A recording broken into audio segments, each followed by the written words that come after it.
রাতে যদি হঠাৎ নিজের নাম শোনো, পিছনে তাকাবে না, কারণ যারা তাকিয়েছিল তারা আর ফেরেনি।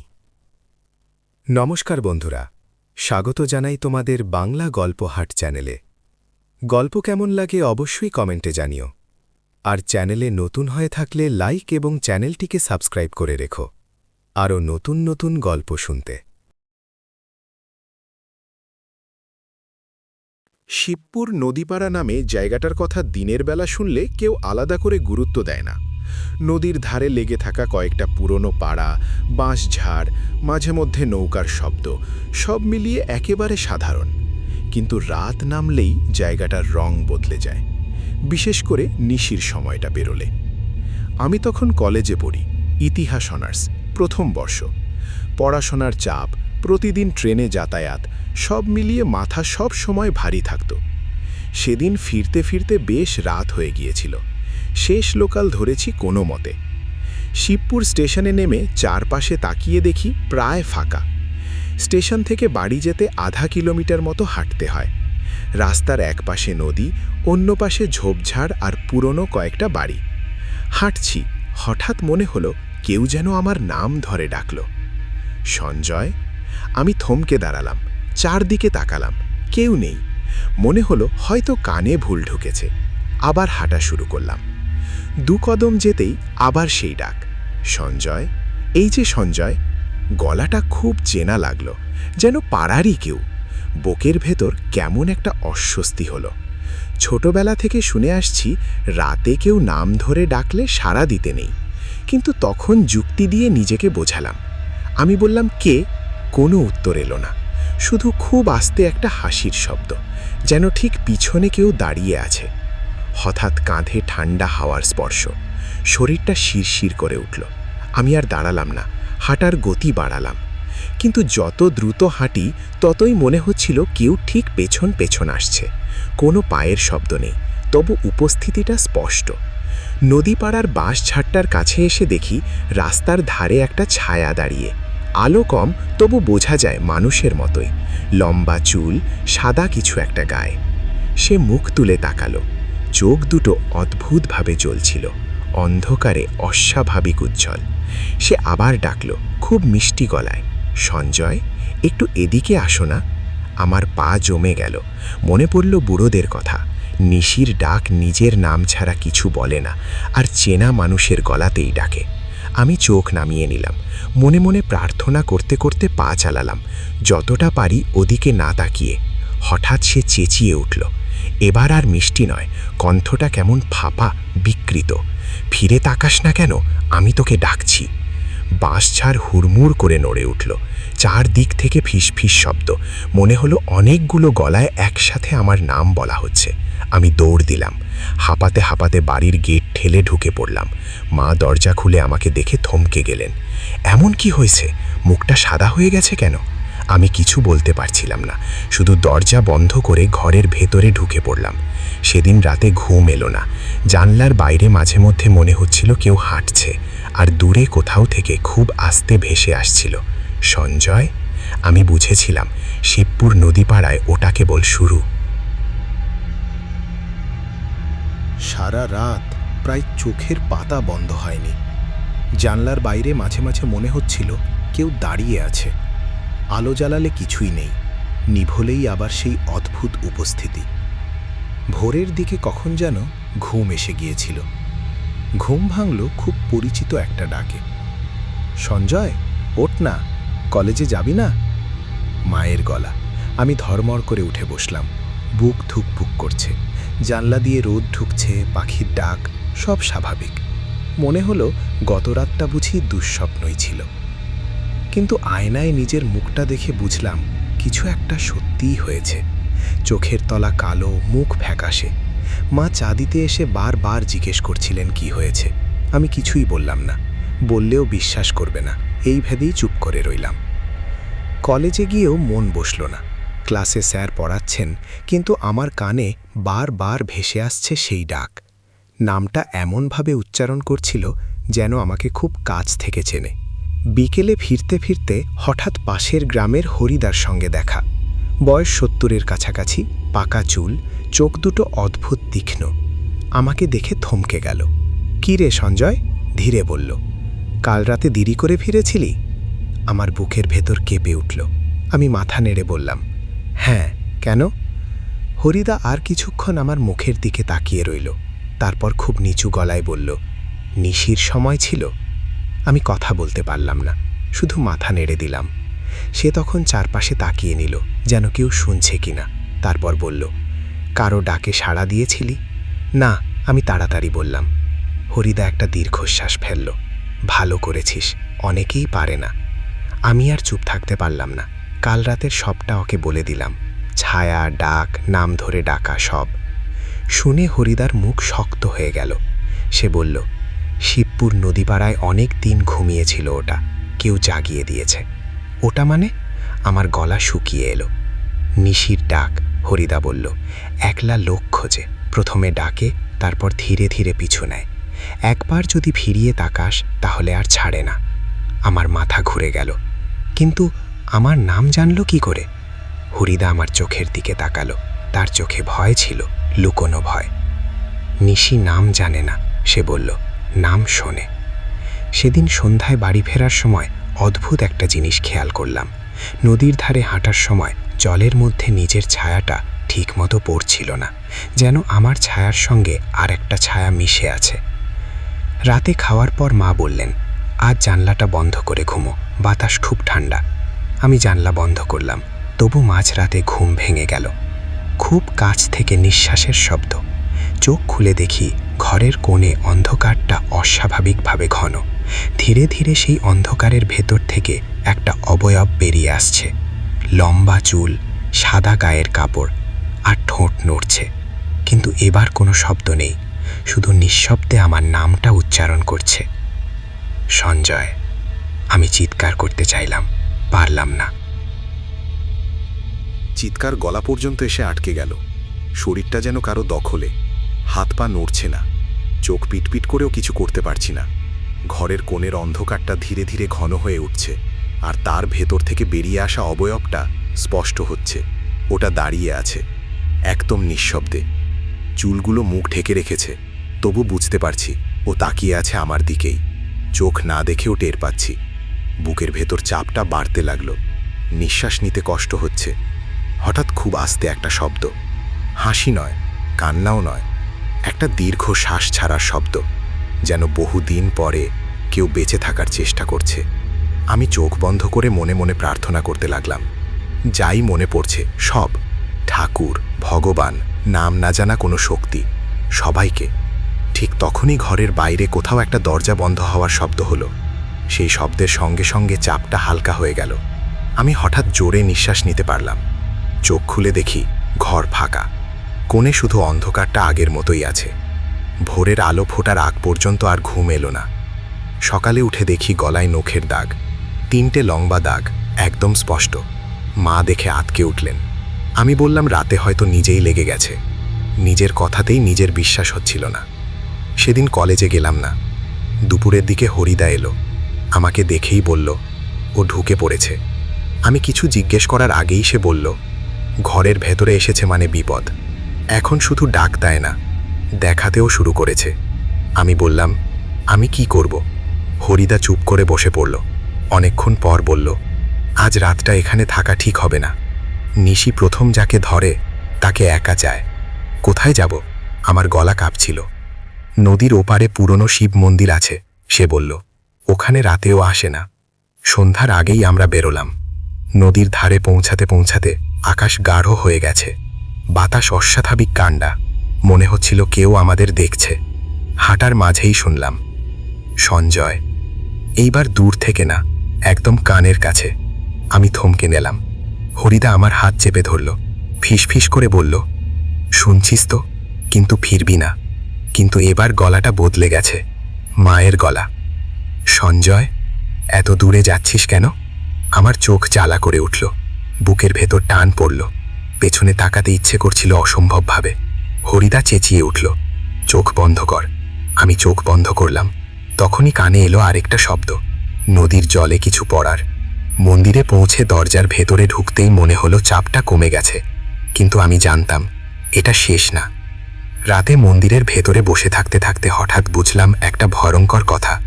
নিশি এখন আর শুধু ডাকছে না, ও অপেক্ষা করছে আমার জন্য। মন্দিরের ভেতরটা অন্ধকার, তবু অস্বস্তিকর নয়। পুরনো পাথরের গন্ধ, ধূপের পোড়া ছাই, সব মিলিয়ে একটা ভারী কিন্তু নিরাপদ অনুভূতি। হরিদা আমাকে এক কোণে বসিয়ে দিল, নিজে দরজার কাছে বসে রইল, চোখ বন্ধ করে কি যেন বিড়বিড় করে বলছে। সময় যেন এগোচ্ছে না। বাইরে নদীর জল মাঝে মধ্যে ঢেউ তুলে শব্দ করছে। ওই শব্দের ফাঁকেই হঠাৎ খুব ক্ষীণ করে ভেসে এলো, সঞ্জয়। এইবার গলাটা অস্পষ্ট, যেন দূরে, অনেক দূরে। আমি হরিদার দিকে তাকালাম। সে চোখ খুলল না, শুধু বলল, ও মন্দিরের বাইরে, ঢুকতে পারছে না। কতক্ষণ? আমি ফিসফিস করে জিজ্ঞেস করলাম। যতক্ষণ মন শক্ত রাখতে পারবি, হরিদা বলল। নিশির সবচেয়ে বড় শক্তি ভয় না, টান, চেনা টান। রাত গভীর হতে লাগল। হঠাৎ হরিদা নিজেই কথা শুরু করল, যেন জানতো আমি শুনতে চাইছি। অনেক বছর আগে, সে বলল, শিবপুর নদীপাড়ায় একটা মেয়ে থাকত, খুব সাধারণ, কিন্তু একা থাকতো বেশি। স্বামী নদীতে নৌকা চালাতো। এক নিশিতে লোকটা আর ফেরেনি। আমি চুপ করে শুনছিলাম। মেয়েটা রাতের পর রাত নদীর ধারে দাঁড়িয়ে নাম ধরে ডাকত। প্রথমে স্বামীর নাম, তারপর যে নাম শুনত সেটাই। গ্রামের লোক ভেবেছিল পাগল। এক রাতে কেউ তার ডাকে সাড়া দিয়েছিল। হরিদা চোখ খুলে আমার দিকে তাকালো। সকালে শুধু পায়ের ছাপ পাওয়া গিয়েছিল, নদীর দিকে যাওয়া। আমার গলা শুকিয়ে গেল। তারপর আর সে মেয়ে মানুষ ছিল না, হরিদা বলল। নাম ধরে ডাকার অভ্যাসটাই ওর সঙ্গে থেকে গেছে। ঠিক তখনই মন্দিরের বাইরে হঠাৎ জোরে বাতাস বইল। দরজার কাঠ কেঁপে উঠল। বাইরে থেকে অনেকগুলো কণ্ঠ একসাথে ডাকতে লাগল। একই নাম, আমার নাম। আমি কানে হাত চাপা দিলাম। মনে হচ্ছিল মাথার ভেতর ঢুকে যাচ্ছে শব্দগুলো। সঞ্জয়, সঞ্জয়, সঞ্জয়। হরিদা উঠে দাঁড়ালো, গলার স্বর শক্ত। এবারও ধৈর্য হারাচ্ছে। হঠাৎ একটা ভয়ঙ্কর জিনিস টের পেলাম। ডাকগুলো বাইরে থেকে আসছে ঠিকই, কিন্তু একটে ডাক আলাদা। ঘরের ভেতর থেকে, আমার ঠিক পিছনে। আমি ঘাড় ঘোরাতে যাচ্ছিলাম। ঠিক তখনই হরিদা জোরে চিৎকার করল, না তাকিয়ে থাক। আমি জমে গেলাম। চোখের কোণ দিয়ে শুধু দেখতে পেলাম আমার ছায়াটা মেঝেতে ঠিক মতো নেই। ছায়ার মাথাটা একটু উঁচু, আর একটা মুখের মতো কিছু নড়ছে। ফিস ফিস শব্দ। একবার তাকালেই সব শেষ। আমি চোখ বন্ধ করে ফেললাম, দাঁত চেপে ধরলাম। মনে হচ্ছিল সময় থেমে গেছে। হঠাৎ বাইরে ভোরের পাখির ডাক, একটার পর একটা। ডাকগুলো থেমে গেল। বাতাস শান্ত। হরিদা ধীরে ধীরে বলল, রাত শেষ। আমি চোখ খুললাম। মন্দির ফাঁকা। আমার ছায়া আবার ঠিক জায়গায়। হরিদা বসে পড়ল, ক্লান্ত গলায় বলল, আজ বাঁচলি? আজ? আমি কাঁপা গলায় জিজ্ঞেস করলাম। সে আমার দিকে তাকালো। নিশির ডাক এক রাতের জিনিস না, বলল। যাকে একবার ডাকে তাকে ছাড়ে দেরিতে। আমি জানতাম এই গল্প এখানেই থামবে না, কারণ সেই ভোরে নদীর জলে নিজের প্রতিবিম্বের পাশে আমি আরেকটা মুখ দেখতে পেয়েছিলাম, আর সে মুখটা হাসছিল। ভোরের আলো ঠিকমতো উঠতেই আমরা মন্দির ছাড়লাম। নদীর জল তখন শান্ত, যেন রাতের সব কিছু মুছে ফেলেছে। কিন্তু আমার মাথার ভেতর থেকে কিছুই মুছছিল না। হেঁটে আসার সময় বারবার মনে হচ্ছিল কেউ ঠিক পিছনে হাঁটছে। পায়ের শব্দ নেই, ছায়াও নেই, তবু অনুভূতিটা স্পষ্ট। হরিদা আমাকে বাড়ি পর্যন্ত পৌঁছে দিয়ে বলল, আজ দিনভর একা থাকবি না, আর সূর্য ডোবার পর বাড়ির বাইরে পা দিবি না। আমি মাথা নেড়ে ঘরে ঢুকলাম। মা কিছু জিজ্ঞেস করলেন না। হয়তো আমার মুখ দেখেই বুঝে গিয়েছিলেন আজ আর প্রশ্ন করার দিন নয়। দিনের বেলা সব স্বাভাবিক ছিল। মানুষ চলাচল, দোকানের আওয়াজ, রোদ। মাঝে মাঝে মনে হতো আমি বুঝি নিজেই সব বানিয়ে নিচ্ছি, কিন্তু আয়নায় তাকালেই ভুল ভাঙত। গলার দাগগুলো মিলিয়ে গেলেও চোখের ভেতর একটা ভয় রয়ে গেছে। সন্ধ্যা নামতেই ঘরের ভেতর অদ্ভুত নীরবতা নেমে এলো। জানলা বন্ধ, দরজা আটকানো, তবু বাতাসের সঙ্গে সঙ্গে মনে হচ্ছিল কারোর উপস্থিতি ঢুকে পড়ছে। হঠাৎ উঠোনের দিক থেকে মায়ের গলা ভেসে এলো, সঞ্জয়, একবার আয় তো। আমি চমকে উঠলাম। মা তো আমার পাশের ঘরেই আছেন। আমি কিছু বললাম না, নিঃশ্বাস আটকে বসে রইলাম। আবার সেই ডাক, এইবার আরও কাছে, সঞ্জয়, দরজাটা খুল। ঘরের বাতি হঠাৎ নিভে গেল। অন্ধকারে বসে বুঝলাম নিশি এখন আর বাইরে নেই, ঘরের ভেতরেই আছে। হঠাৎ খাটের নিচ থেকে ঠান্ডা হাওয়া বেরোতে লাগলো। ধীরে ধীরে খাটের তলায় অন্ধকারটা গাঢ় হলো। সেই অন্ধকারের ভেতর থেকে দুটো হাত বেরিয়ে এলো। হাত নয়, নখ, লম্বা বাঁকানো। আমার শরীর জমে গেল। তারপর ধীরে ধীরে মুখটা উঠল, চেনা মুখ, আমারই মুখ, একই চোখ, একই ঠোঁট, কিন্তু হাসিটা বিকৃত। ও আমার গলায় আমার নাম বলল, সঞ্জয়। ঠিক তখনই বাইরে থেকে শাঁখের শব্দ ভেসে এলো, হরিদার গলা। চোখ বন্ধ কর। আমি চোখ বন্ধ করলাম। বুকের ভেতর জোরে জোরে নাম জপতে লাগলাম। মনে হলো ঘরের ভেতর ঝড় বয়ে গেল। কিছু একটা চেঁচিয়ে উঠল, মানুষের মতো না, পশুর মতোও না। একটা দীর্ঘ আর্তনাদ। সব থেমে গেল। বাতি জ্বলে উঠল। আমি মেঝেতে পড়ে আছি। মা কাঁদছেন। দরজায় হরিদা দাঁড়িয়ে, ক্লান্ত, ঘামছে। সে ধীরে বলল, এবার শেষ। আমি উঠে বসে জিজ্ঞেস করলাম, ও গেল? হরিদা মাথা নাড়ল, না, কিন্তু ও আর তোকে নিতে পারবে না। সেই রাতের পর আর কোনো ডাক শোনা যায়নি। শিবপুর নদীপাড়ায় মানুষ আবার রাতে হাঁটে, কিন্তু কেউ একা হাঁটে না। আমি আজও বেঁচে আছি। কলেজ শেষ হয়েছে, জীবন এগিয়েছে, তবু মাঝে মধ্যে গভীর রাতে নিজের নামটা শুনতে পাই। এবার আর বাইরে থেকে নয়, মাথার ভেতর থেকে। সেই রাতের ঘটনার পর কয়েকদিন অদ্ভুতভাবে শান্ত ছিল, যেন ঝড়ের পরের স্তব্ধতা। কেউ আর নাম ধরে ডাকেনি, জানলার বাইরে কোনো ছায়া নড়েনি। তবু আমার ভেতরে ভয়টা যায়নি। ভয় নয়, একটা অস্বস্তিকর অনুভূতি। মনে হতো কিছু একটা শেষ হয়নি, শুধু লুকিয়ে গেছে। হরিদা প্রায় প্রতিদিনই একবার করে এসে দেখে যেত। কিছু না বলেই আমার দিকে তাকিয়ে থাকত। ওর চোখে স্বস্তি কম, চিন্তা বেশি। একদিন আমি নিজেই জিজ্ঞেস করলাম, তুমি কি কিছু লুকোচ্ছ? হরিদা একটু থেমে বলল, নিশির ডাক কখনো একা থাকে না। মানে? যে জায়গায় একবার হয়েছে, সে বলল, সেখানে আবার হয়। সময় লাগতে পারে, বছর, 10 বছর, কিন্তু ফিরে আসে। এই কথাটা আমার মাথার ভেতর গেঁথে গেল। এর কিছুদিন পর কলেজের কাজে আমাকে টানা কয়েকদিন দেরি করে ফিরতে হচ্ছিল। প্রথম দিন ভয়ে ভয়ে ফিরলাম, কিছু হলো না। দ্বিতীয় দিনও না। তৃতীয় দিন মনে হলো হয়তো সবটাই শেষ। সেদিন নিশির সময়টা পার হয়ে গেছে এমন ভেবেই নদীপাড়ার রাস্তাটা ধরলাম। হঠাৎ শুনলাম পায়ের শব্দ। আমার নয়, আরেকজন হাঁটছে। আমি থামলাম, পায়ের শব্দও থামল। আমি হাঁটলাম, শব্দ আবার শুরু হলো। কিন্তু শব্দটা অদ্ভুত, খুব ভারী না, আবার হালকাও না, যেন কেউ মাটিতে ঠিক পা ফেলছে না। আমি সাহস করে পেছনে তাকালাম, কেউ নেই। কিন্তু নদীর জলে তাকাতেই বুকটা ঠান্ডা হয়ে গেল। আমার প্রতিবিম্বের পাশে আরেকটা প্রতিবিম্ব হাঁটছে। মাথাটা নিচু, চুলে মুখ ঢাকা, কিন্তু শরীরের গঠন আমারই মতো। আমি দৌড় দিলাম। সেই রাতেই আবার স্বপ্ন দেখলাম। স্বপ্ন নয়, অনুভূতি। আমি নদীর ধারে দাঁড়িয়ে আছি, কুয়াশা, সামনে কেউ দাঁড়িয়ে। সে ধীরে মুখ তুলছে, আমার মুখ, কিন্তু চোখের ভেতর শূন্যতা। সে বলছে, একদিন তুইও ডাকবি। আমি ঘেমে উঠে বসলাম। পরদিন জানতে পারলাম নদীর ওপারের গ্রামে এক লোক নিখোঁজ। রাতে নাম ধরে কেউ ডাকছিল বলে নাকি লোকটা বেরিয়েছিল। নামটা আমার নয়, অন্য কারোর। আমি হরিদার কাছে ছুটে গেলাম। সে সব শুনে শুধু বলল, শুরু হয়ে গেছে। কি শুরু?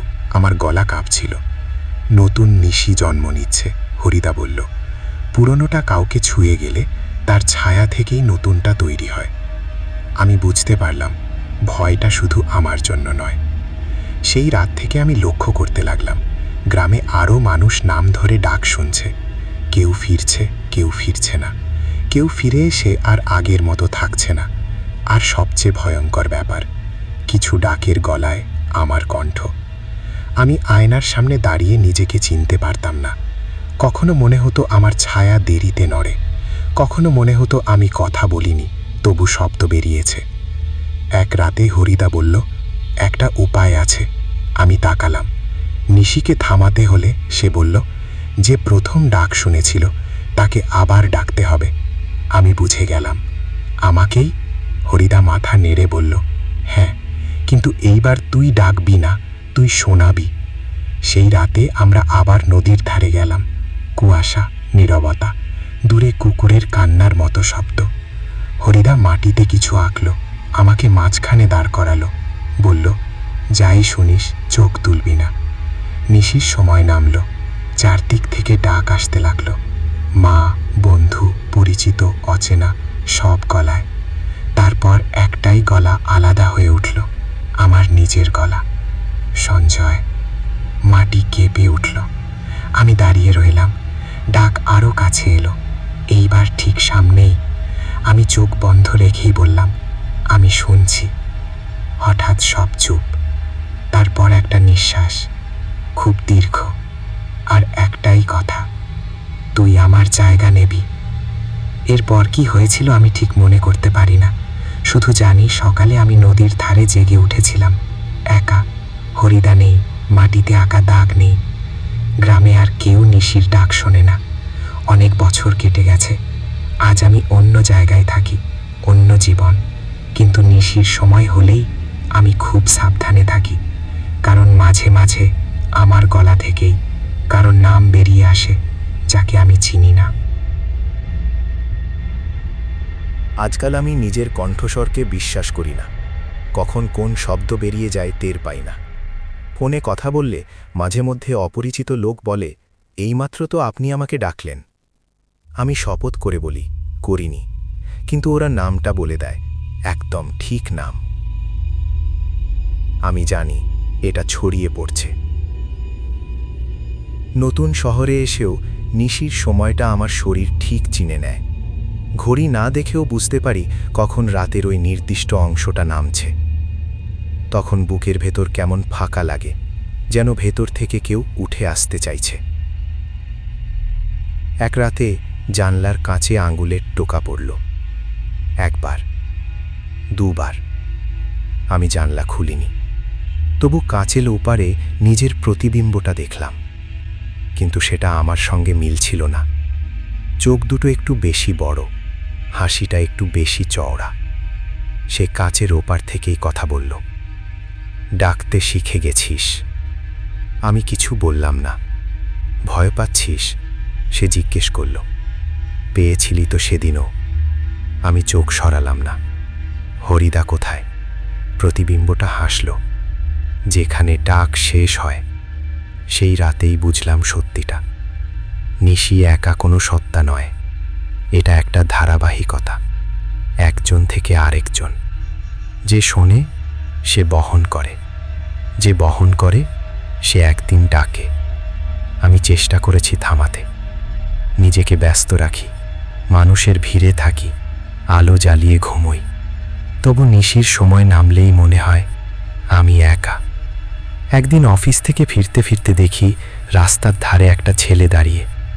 বয়স বড়জোর 20, মুখটা অদ্ভুতভাবে ফ্যাকাশে।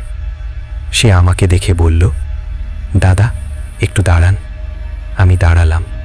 সে আবার বলল, আপনি কি আমাকে ডাকছিলেন? আমি বুঝে গেলাম।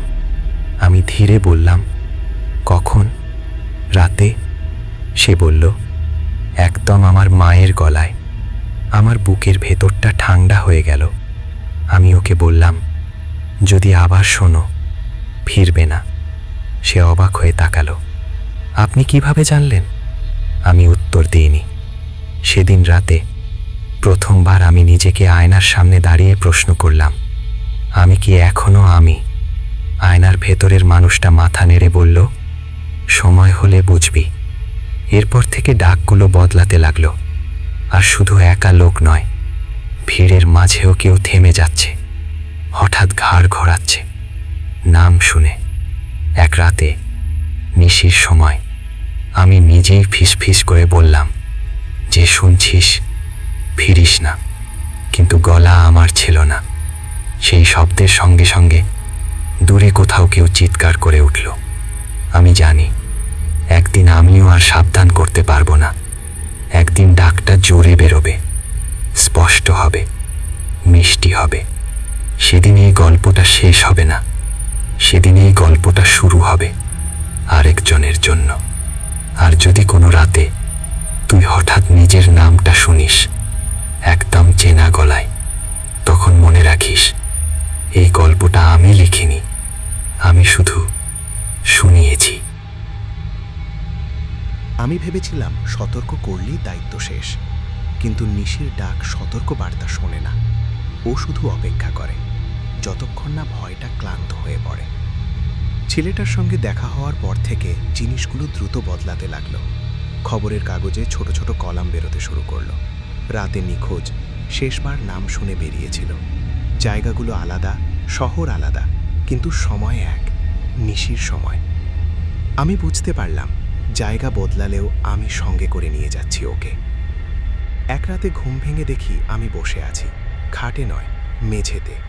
জানলা খোলা, বাইরে কুয়াশা। আমার ঠোঁট নড়ছে। আমি কথা বলছি, কিন্তু শব্দটা আমার কানে পৌঁছাচ্ছে না। হঠাৎ খুব দূর থেকে একটা উত্তর এলো, মানুষের গলা। হ্যাঁ, আমি থমকে গেলাম, নিজের মুখে হাত চাপা দিলাম। ততক্ষণে দেরি হয়ে গেছে। ফোনটা বেজে উঠল, অচেনা নম্বর। কল ধরতেই কাঁপা গলায় কেউ বলল, দাদা, আপনি আমাকে ডাকলেন কেন? আমি ফোন কেটে দিলাম। হাত কাঁপছিল। বুঝে গেলাম আমি আর পুরোটা নিয়ন্ত্রণে নেই। পরদিন অফিসে আয়নার সামনে দাঁড়িয়ে দেখি আমার চোখের নিচে অদ্ভুত ছায়া, ঠিক যেন আরেকটা চোখ বন্ধ হয়ে আছে ভেতরে। সেই চোখ খুলতে চাইছে। সেই সন্ধ্যায় আমি আবার নদীর ধারে গেলাম। অন্য নদী, অন্য শহর, তবু জল একই রকম কালো। নিশির সময় নামতেই জলের ওপর আমার প্রতিবিম্বটা নড়ল। সে এবার আর হাসছিল না। আর কত পালাবি? সে জিজ্ঞেস করল। আমি বললাম, আমি চাই না। চাওয়ার দরকার নেই, সে বলল। শোনাই যথেষ্ট। আমি তখন একটা কাজ করলাম, যেটা হরিদা আমাকে কোনোদিন শেখায়নি, যেটা কেউ করে না। আমি নিজের নাম ডাকলাম, জোরে না, মিষ্টি করে না, খুব সাধারণভাবে। কিছুক্ষণ কিছু হলো না। তারপর হঠাৎ চারপাশের শব্দগুলো থেমে গেল। কুয়াশা ঘন হলো। জলের ভেতর থেকে অনেকগুলো হাত উঠতে লাগলো, একটার পর একটা। সব হাত আমার দিকেই। আমি বুঝে গেলাম নিশি আমাকে ছাড়বে না, কিন্তু আমি ওকে বেছে নিতে পারি। আমি চোখ বন্ধ করে শেষ কথাটা বললাম, আমার পর আর কাউকে না। জলের ভেতর থেকে একটা দীর্ঘ শব্দ উঠল, কান্না আর হাসির মাঝামাঝি কিছু। তারপর সব ডুবে গেল। আমি জ্ঞান হারালাম। কতক্ষণ পরে জ্ঞান ফিরেছিল জানি না, শুধু জানি তখন ভোর, নদী শান্ত, চারপাশে কেউ নেই। সেই দিনটার পর আর কোনো ডাক শুনিনি, কিন্তু এটুকু জানি, শুনিনি মানে শেষ হয়নি। কারণ মাঝে মাঝে গভীর রাতে, ঘুমের ঠিক আগের মুহূর্তে মনে হয় কেউ খুব সাবধানে আমার নামটা মনে রাখছে। আর যদি কখনো এই লেখার কোথাও তুই নিজের নামটা ভুল করে শুনে ফেলিস, তখন বুঝবি আরও আছে। তারপর কয়েক মাস কেটে গেল, আশ্চর্যভাবে শান্ত। কোনো ডাক নেই, কোনো স্বপ্ন নেই। আয়নার ভেতর আর অন্য মুখটা দেখা যায় না। আমি আবার স্বাভাবিক মানুষের মতোই বাঁচতে শিখলাম। অফিস, বাড়ি, রোজকার জীবন। মাঝে মাঝে মনে হতো সবটাই বুঝি শেষ। কিন্তু নিশির ডাক কখনো হঠাৎ আসে না। ও আসে যখন তুমি নিশ্চিত হও যে আর আসবে না। এক রাতে ট্রেনে ফিরছিলাম। কামরায় খুব বেশি লোক নেই, সবাই চুপচাপ, আধ ঘুম। ট্রেনটা যখন একটা অজানা ছোট স্টেশনে থামল, তখন দেখলাম এক মহিলা নামল। বয়স আন্দাজ করা কঠিন। মুখটা অদ্ভুতভাবে চেনা লাগছিল। সে নামার আগে আমার দিকে তাকিয়ে হালকা করে হাসল। হাসিটা দেখে বুকের ভেতরটা কেঁপে উঠল। ওটা নিশির হাসি না, ওটা হরিদার হাসি। ট্রেন চলতে শুরু করতেই আমি জানলার দিকে ঝুঁকলাম।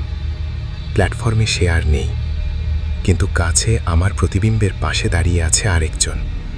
এইবার পুরুষ নয়, মহিলা, চুল পাকা, চোখ গভীর। হরিদা। সে কাঁচের ভেতর থেকেই কথা বলল।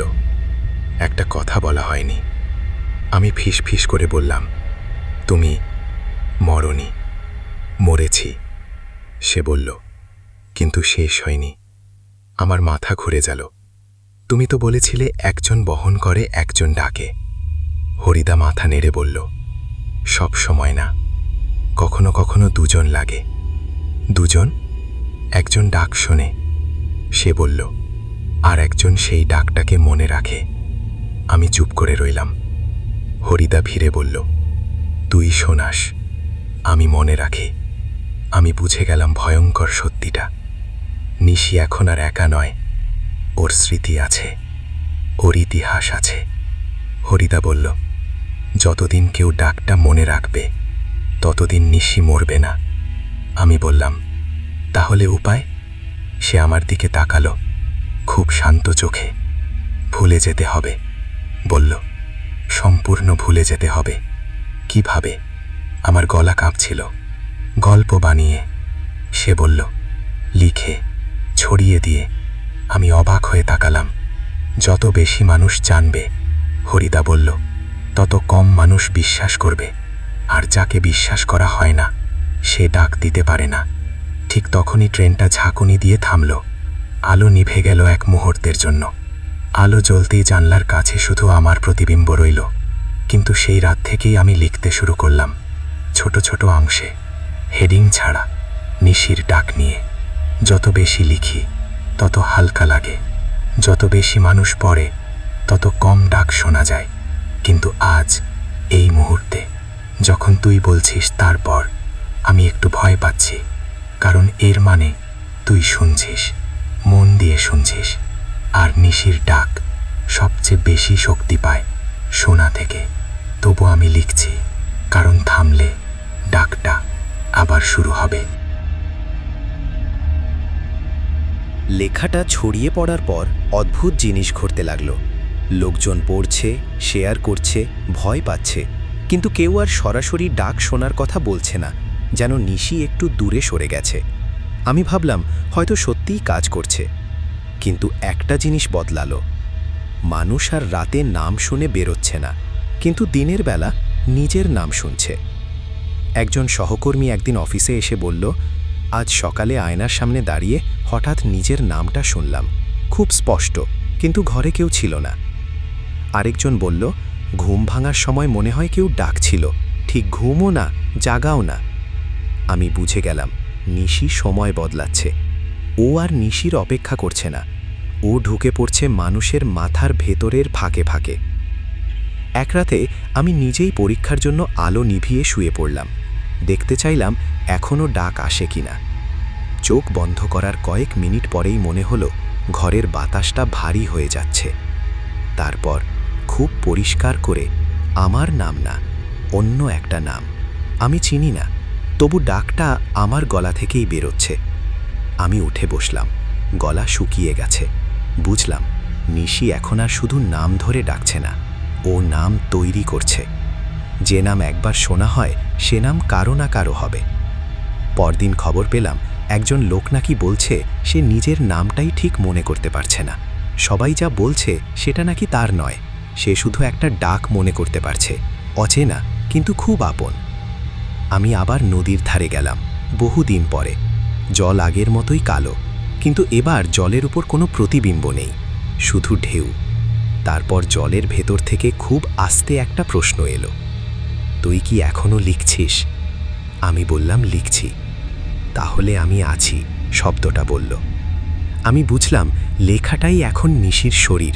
যত লিখি তত ও টিকে থাকে, যত থামাই তত ও রাগ করে। আমি প্রথমবার ভয় পেলাম থামতে, কারণ যদি থামি ডাকটা আবার বাইরে বেরোবে, আর যদি লিখি ডাকটা ধীরে ধীরে পড়ুয়ার ভেতরে ঢুকবে। এখন নিশি আর নদী পাড়ায় নেই, ও গল্পের ভেতরে। আর তুই যখন বলছিস আরও আছে, তুই আসলে গল্পটা ডাকছিস। আমি এখনও লিখছি, কিন্তু একটা কথা বলি, যদি কোনো এক রাতে এই লেখার কোনো লাইনের ফাঁকে তুই নিজের নামটা হালকা করে শুনে ফেলিস, তখন আর তারপর লিখিস না, চুপ করে থাকিস, কারণ তখন নিশির ডাক তোর দিকেই ঘুরে গেছে। আমি শেষ পর্যন্ত বুঝে গিয়েছিলাম, নিশিকে হারানো যায় না, শুধু বাঁধা যায়। নদী যেমন বাঁধ দিলে থামে না, শুধু পথ বদলায়, নিশিও তেমনই। শেষ যে রাতটা, সেটা খুব সাধারণ ছিল। কোনো কুয়াশা নেই, কোনো উদ্ভুত বাতাস নেই, ঘরে আলো জ্বলছে। আমি টেবিলে বসে লিখছি এই গল্পটাই। শেষ লাইনের কাছাকাছি এসে হঠাৎ হাত থেমে গেল, কারণ আর কোনো শব্দ আসছিল না, না বাইরে থেকে না ভেতর থেকে। নিশির সময় পেরিয়ে গেছে, কিন্তু ডাক আসেনি। আমি জানালার দিকে তাকালাম, কাছে শুধু আমার প্রতিবিম্ব, আর কিছু নয়। প্রথমবার বহুদিন পর বুকের ভেতরটা হালকা লাগলো। ঠিক তখনই বুঝলাম, নিশি এখন আর ডাকতে পারছে না, কারণ ওর ডাকটা আমি গল্পে আটকে ফেলেছি। যতদিন এই গল্প পড়া হবে, নিশি ডাক হয়ে বাইরে বেরোতে পারবে না। ও থাকবে শব্দে, লাইনে, ভয় হিসেবে, কিন্তু সরাসরি আর কাউকে নিতে পারবে না। এটাই শেষ উপায় ছিল। হরিদা ঠিকই বলেছিল, ভুলে যেতে নয়, ছড়িয়ে দিতে হয়। আজ শিবপুর নদীপাড়ায় কেউ আর নাম ধরে ডাক শোনে না। নদী আগের মতোই বয়ে চলে। রাত নামে, নিশির সময় আসে, আবার চলে যায়, মানুষ ঘুমোয়। আমি এখন শান্তিতে ঘুমোই, কিন্তু এই গল্পটা এখানেই থামিয়ে দিচ্ছি, কারণ গল্প যতক্ষণ চলবে, নিশিও ততক্ষণ থাকবে। এই শেষ লাইনের পর আর কোনো তারপর নেই। যদি কোনো রাতে হঠাৎ নিজের নামটা একটু বেশি স্পষ্ট শোনো, তখন বুঝবে এটা গল্প না। বন্ধুরা, এই ছিল আজকের গল্প। কেমন লাগলো অবশ্যই কমেন্ট করে জানাবেন। গল্প ভালো লাগলে লাইক এবং চ্যানেলটা সাবস্ক্রাইব করে রাখবেন পরবর্তী গল্প শুনতে।